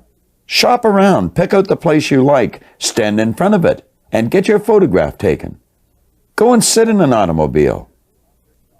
Get the picture of yourself, literally a physical picture, and hold that picture in your mind. Look at it as often as possible. Now, John Canary is going to talk to you about the importance of vibrations and goals. Vibration is everything. That's what the picture does. It puts you in the vibration. Listen to John as he elaborates on that. Now, someone gave us a number of books here not too long ago, and there's something in here that I want to share with you because I know what happens when we go through this particular session. A lot of people go away from it and they ask this question instead of studying. What do you mean by vibration? What do you really mean? Well, this is about the best definition I've ever found. Every thought changes the rate of vibration. As you are enabled to think greater, deeper, higher, and more forceful thoughts, the brain cells are refined and they become more powerful and they are enabled to receive finer vibrations. What does that mean? I say time and time again to people that we don't get what we want, but we do get what we are. Now you've got to really think about this. We don't get what we want, but we do get what we are. That's probably one of the most important things that I've ever heard. Not only heard, but it's one of the most important things I've ever learned. How do we actually get what we want? By becoming something different in vibration. Now, let me allude to something that I mentioned earlier and something Bob's been talking about quite a bit. When you talk about the attitude of an individual, I mean the total person. What you're actually stating is that my thoughts, my feelings, and my actions represent what is called my attitude. Let me ask you this. What are your thoughts, your feelings, and your actions towards your personal life? Just toward you as an individual. What are your thoughts, feelings, and actions, let's say towards your income or your business life? What are your thoughts, your feelings, and your actions, let's say towards your family life?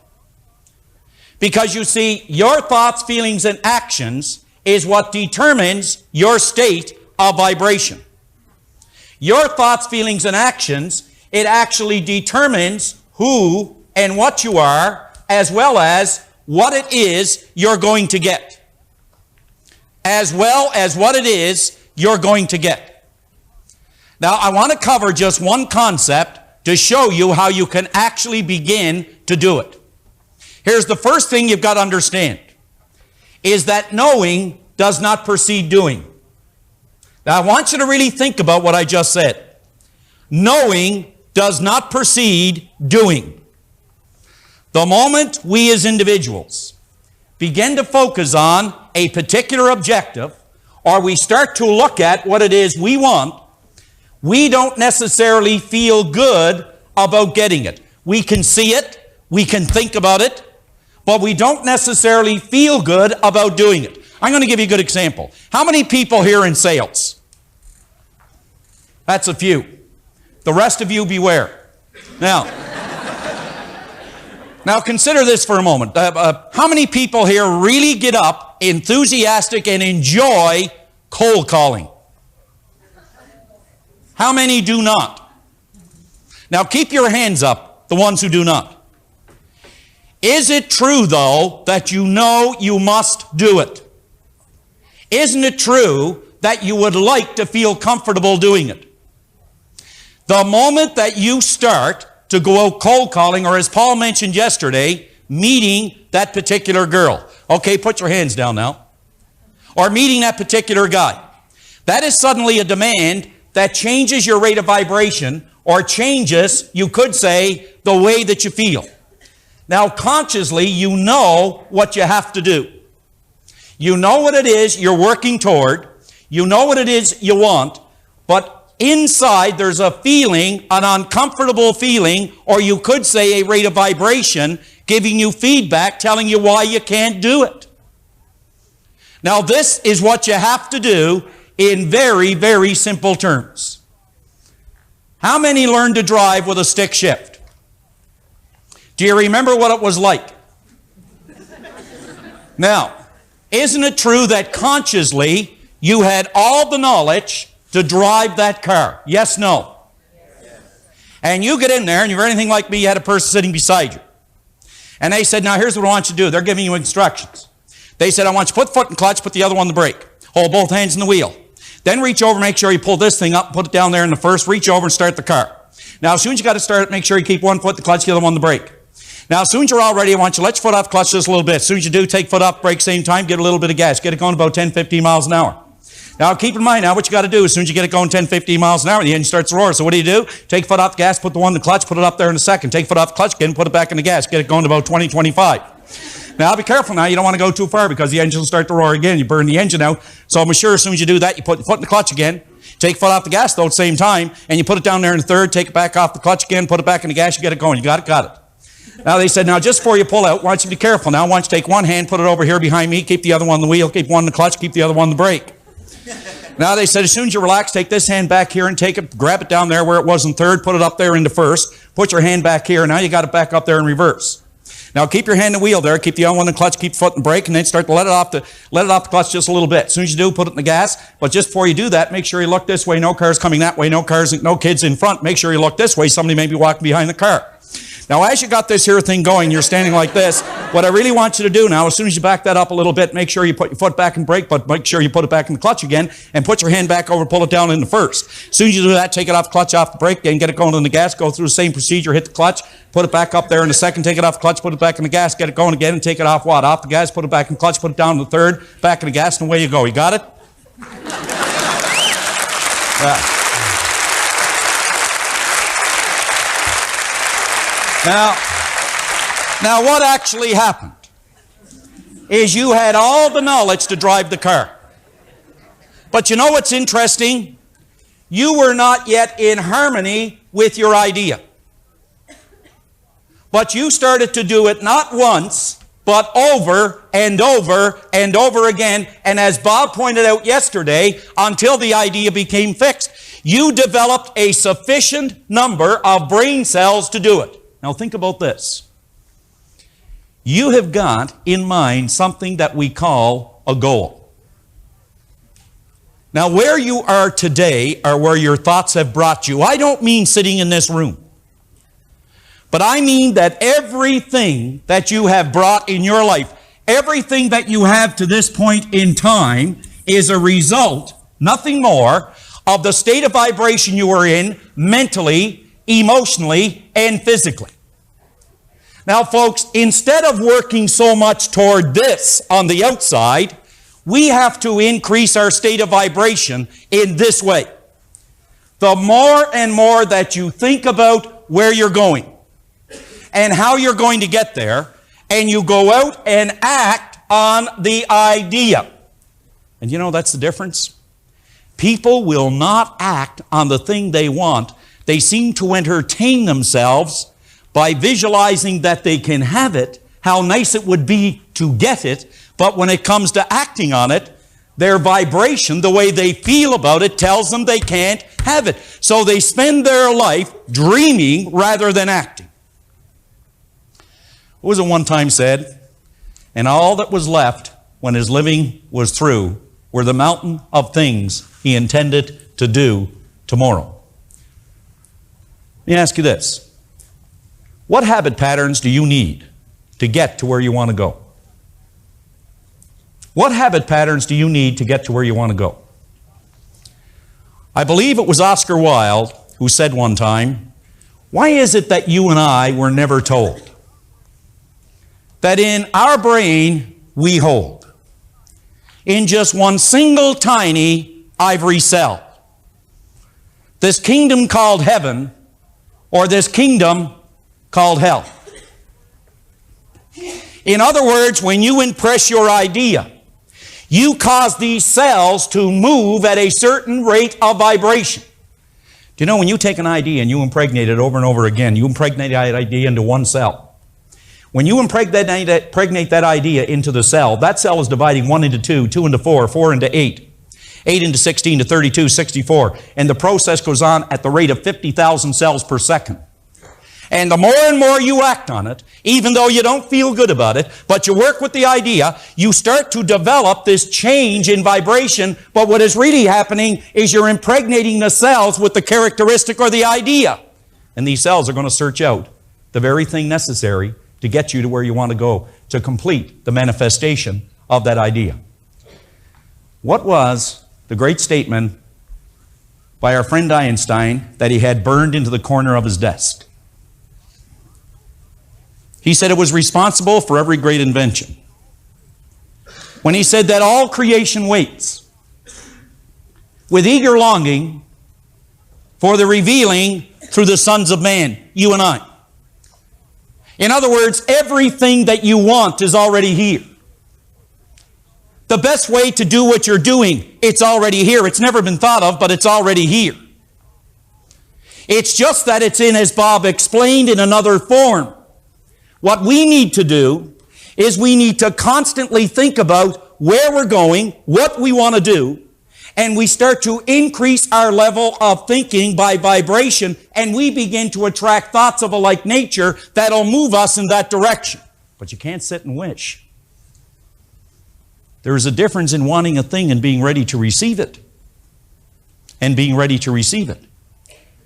So just suppose you know what it is you want, and you ask yourself, what habits do I need to form or develop to bridge the gap from where I now find myself to the point I want to reach? You know, the only difference in steam and ice is the state of vibration of the water or the H2O. Do you know the only difference in where you are versus where you want to go is your state of vibration? Do you know that everything to get you there is already here? And it always has been. There's a gentleman that I have not met. He's in the audience today. And his name is Boris Pico. Listen to this. This man lost or did not have a car or his driver's license, I'm not sure which. But Boris, where are you? Boris, stand up so everybody can see you for a moment. Boris sold in 1 month without a car 28 homes. But listen to this. What is really interesting is he stands up there. Boris is not going to speak, so it's okay. I just want you to see him. I never even met you, Boris. I just was reading this. Without a car, he sold 28 homes in a month. And he said, what happened is, just walk down a little bit, Boris, so people can see you a little bit better there. And what happened is, because he didn't have a car, he said, I decided just to go out and knock on doors every day. Now you see, as a result of that, he not only formed the habit, but he changed his entire state of vibration. Consequently, everything that was in harmony with the way Boris thinks, with the way Boris feels, and the way Boris acts, he started to attract that very thing into his life. That very thing into his life. Without a car. Without a car. Why don't we give Boris a hand?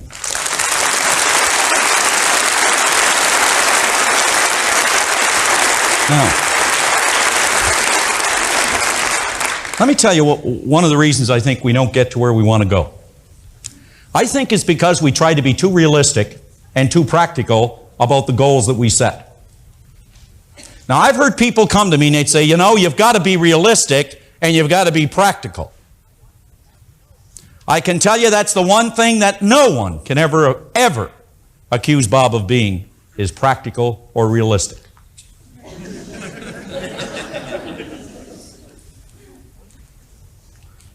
Hans Selye, who was the greatest doctor on stress on this earth, anywhere he'd speak, he would attract some of the greatest minds from all over this earth. And I've carried this around with me for a long time, this statement by Selye.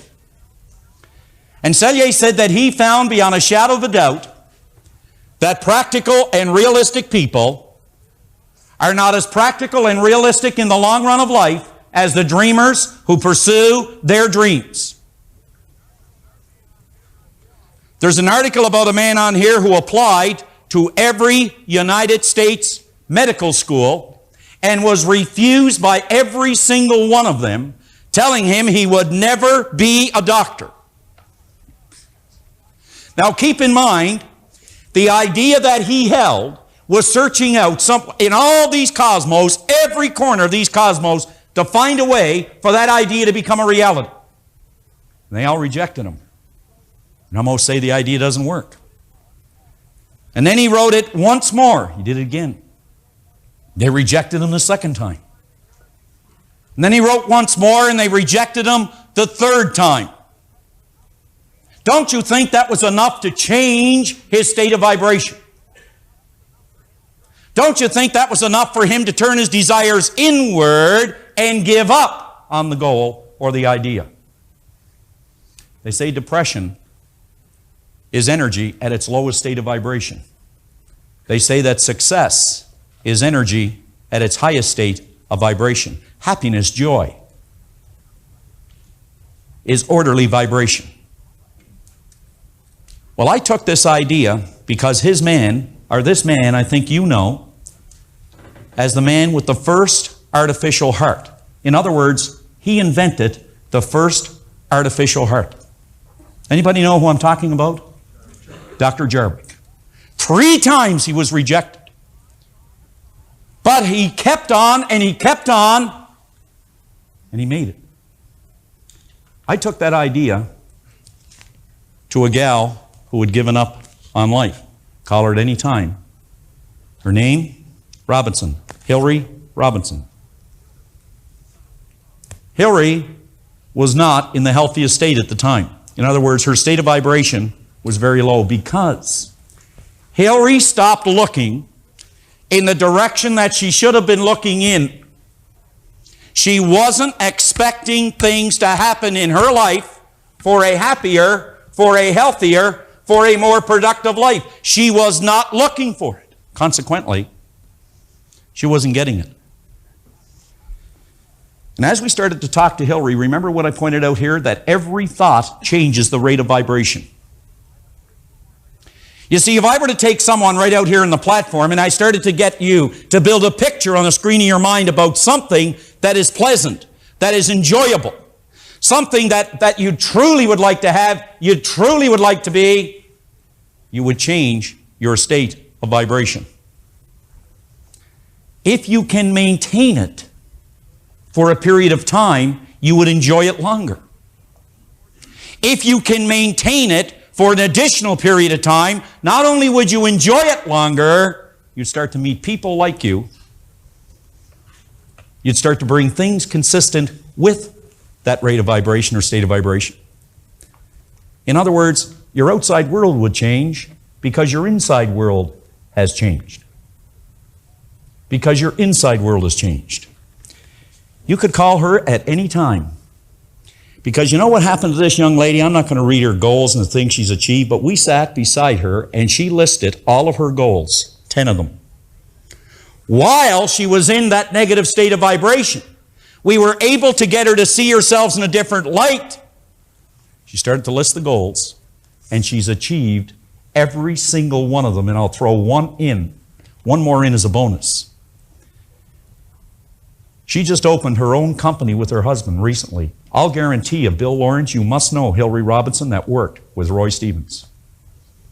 Everything changed when her state of vibration changed. And when your state of vibration changes, it changes as a result of your attitude changing. In other words, your thoughts, your feelings, and your actions, when they change, your whole energy that's being expressed begins to change. Now, on page 46 at the very top, on vibrations and goals, numerous times in other programs it has been suggested that everything you are seeking is seeking you. Think about that.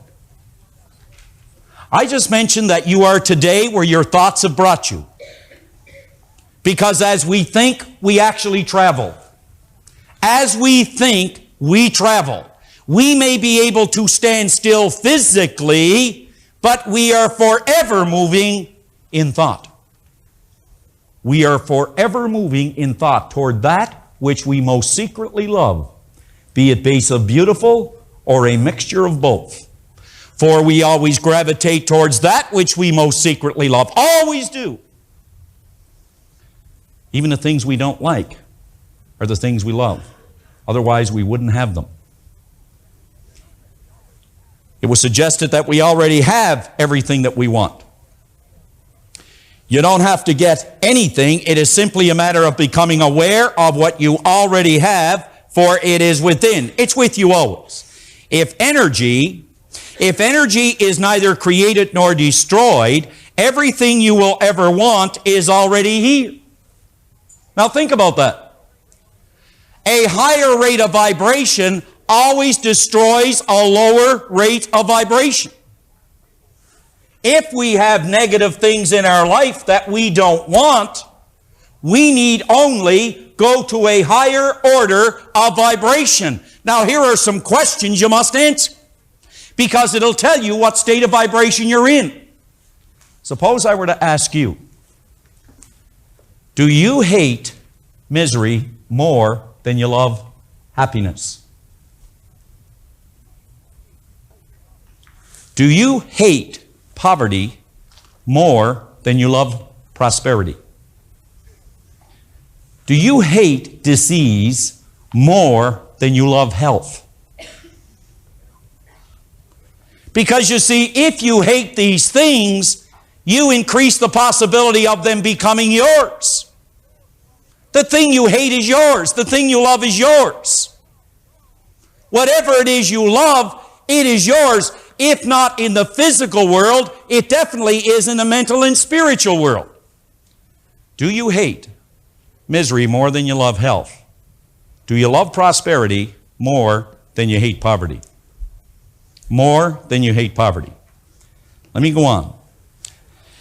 It is simply a matter of choosing the thoughts that will put you into harmonious vibration with the good that you desire. What are the thoughts that have put you in harmony with the good that you desire? What does your desire look like? Suppose you were to run a movie through in your mind, with you as the star and you as the director. What would it really look like? Because that's how you get into harmony with the things you desire. The moment you bring your life into harmony with the law, the negative will have taken wings, for the cause will have been removed. Think about it. If you want to remove a negative from your life, what you must do is go to a higher order, And a higher order of vibration always destroys a lower order of vibration, and negative is a lower order of vibration.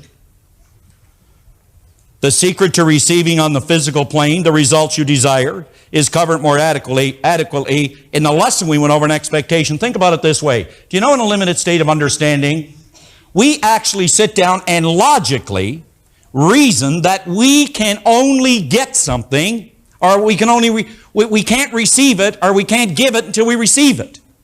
We logically try to prove that to ourselves.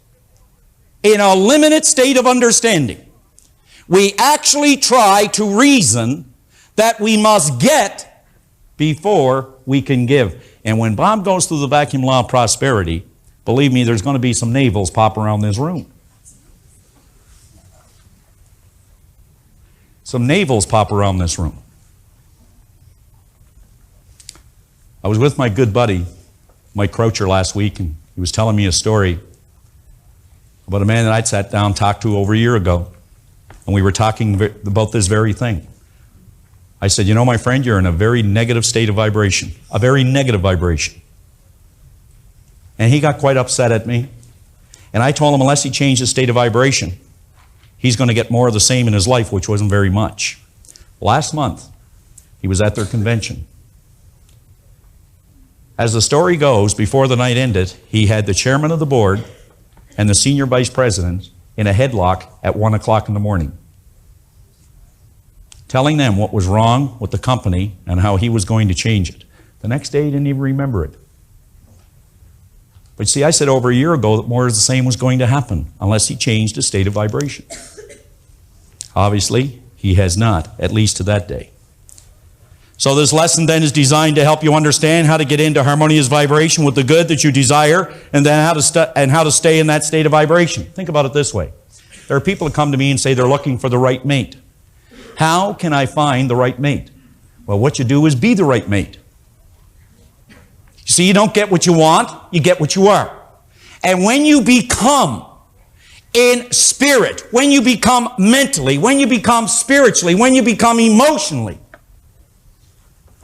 involved in what it is you want, you become that person that would have it. You become that person that would have it. The law of perpetual transmutation of radiant energy. Well, I believe that Bob just briefly touched on it a moment ago when he said a person throws off a positive vibration, that person must, under the law of perpetual transmutation of energy, take on an equal amount, because as we sow, so shall you reap. In other words, when we think about something, good, bad, or indifferent, that energy that we release, we are going to take on an equal amount of exactly the same kind. You're going to take on an equal amount of the same kind. That's why some people believe, you see, that, you know, that if it's expedient to be honest, fine, I'll be honest. If it's expedient to shade it a bit, fine, I'll shade it a bit. No, you get it all back. You get it all back. It's like they said to the old Indian when he was working with his boomerang. They said, why don't you get a new boomerang? Well, he said, every time I throw this one away, it keeps on coming back. And every time you throw out a thought, you don't have to say it verbally. You only have to think it. You only have to feel it. You're going to get it back. That's why we were taught to think well of people. To think well of people. So the law of perpetual transmutation of radiant energy, what does it teach us? Well, you see, if I were sitting down and I were talking to Brian, as a matter of fact, you know, I meet a lot of people in my life, and if I ever wanted to be like anybody, I mean really like someone, and their attitude and just their presence and their well-being, I think it'd be Brian. A more pleasant guy, his state of vibration is so good. He has such a beautiful state of vibration. You just feel it when you're around him. It makes you feel comfortable. You like yourself because you met him. That's because, you see, he makes you feel good about you. Now you think about this, and then I'm going to bring this in for a landing. People go out and they say, I'm going to try this about giving and receiving. I heard this Proctor and Canary said that if you just go out and do the best you can for people, you're going to get it all back. They said it, so it must be. And I've watched people go out like Tammy, and they give their best and doesn't come back. And then I watch someone else will go out and they'll give a person the best they've got, and they'll give them all the knowledge, all the information they need, and the person will stroll down to someplace else and buy what it is they want. And you say, that's it, I'll never do that again as long as I live. They were wrong. I'll never go to one of those seminars again, it's all a pile of. Let me ask you something. Have you ever received anything just like that? You never asked for it. You never really expected it. It could have been a sale where someone just walked in and said, I'll take 4 of those. And you go, you'll never believe what a coincidence. Did I ever get lucky today? Someone walked in and bought it all. Has that ever happened to anybody where you made or something happened you weren't expecting it totally? That ever happened to anybody? Am I the only one? I was going to ask how many people know how to hold up their hands. But now think about this. Your responsibility is just one. Just one. If you can understand that every thought changes your state of vibration, every thought you entertain, that means that the only responsibility we have is to put it out. To put it out. Universal principle, spirit, whatever that which is. The no thing, as Edison called it. It will reciprocate in like kind, but it does not say when or from where or through whom it is coming back. Please understand that. If I give the best I've got to Jim, I may get it back from Brian. Spirit, universal intelligence, it will determine whether I'm getting it back and when and how I'm going to get it back. I'd give anything for a young person to understand that. Because you don't get it back from the person you've given it to doesn't mean you're not getting it back. Your responsibility is to put it out. Universal intelligence will determine how, when, and through whom it is coming back. It is coming back. I'm sure that years ago in 1975 down at the Hyatt when Bob was sitting down with Paul Hutsey, that never in his wildest dreams did he ever think he was going to get back a lot of the things that he was putting out at that time. He just knew he was getting it back, but he didn't know when. But it still is. It still is. So let me ask you this. If you don't like what you're getting back in your life, I'm going to ask you, have you examined lately what you're putting out? And how you examine what you're putting out is you ask yourself, what is my state of vibration? What is it? Well, here's how you tell. What are my thoughts, feelings, and actions toward my personal life? What are my thoughts, feelings, and actions toward my business life? What are my thoughts, feelings, and actions toward my family life? That's how you tell. That's not difficult to do. And that'll tell you what your attitude is, what your state of vibration is, and it'll tell you why you have the things that you actually have. You may want to review that part that John just covered, and most certainly reread page 46, and jot down the notes that come to your mind as you relate the message or the ideas on that page about vibration and goals to your own specific situation. We've given you some suggestions on other goals. We've suggested trips, cars. It may be furs or jewelry. Watch this, and then prepare yourself as we bring this in for a landing on the last cassette. There's some interesting information that I think you'll even find fascinating.